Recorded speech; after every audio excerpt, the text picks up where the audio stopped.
What was your reaction to finally getting sent packing, and when did you really know that the jig was up?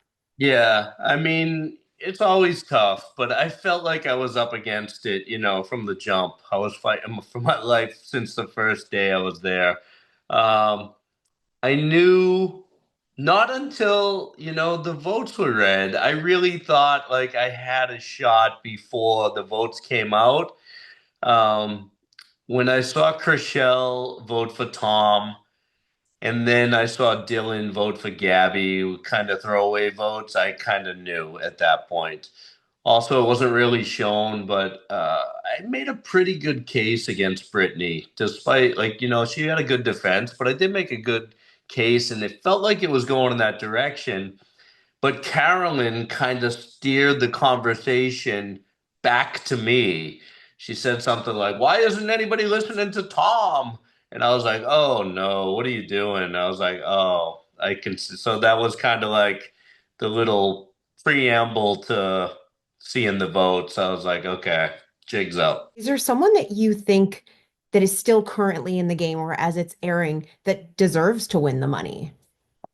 I mean, deserves is a crazy word when you talk about these kind of shows. I kind of feel like the people that get to the end, like they're the winners, and I've always maintained that through the years.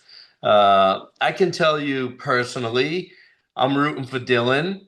He was a good friend in the game. Became friends after.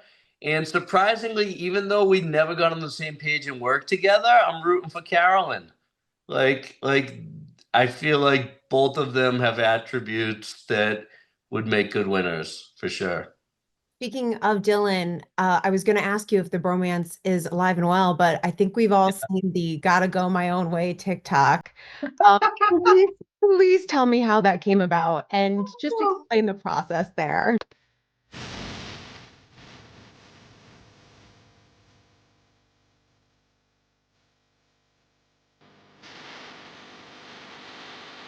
We were in Vegas playing golf and we had a few drinks and we're like, what would be funny? Let's make this video.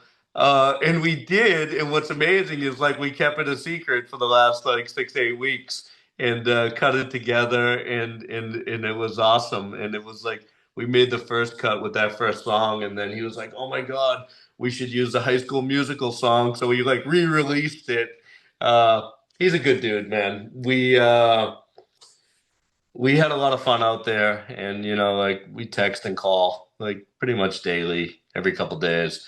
Um, I maybe got to be pretty good friends, and I don't want to say pretty good friends, but while I was out there, like I really did feel alone. Like I felt like everybody was coming at me, and Chriselle and Nikki were so great to me. They were so nice. Like we worked so good in the challenge with the monuments, and they would just like I knew people were against me, but you feel it, and then kind of like anytime anybody is like just nice to you, and Sierra was really nice to me also, you know, and it meant a lot because like I don't really think to like make friends after this, but they were all really great. Yeah. Recently, there was a video going around on social media about how you guys don't stay in the castle, and people are shocked by this. And I'm wondering, are there any other like little tidbits, behind the scenes details that you think would shock the fans of the Traitors to find out? Well, the video me and Dylan made was at the Wynn in Las Vegas. So I'll tell you that. That wasn't anything.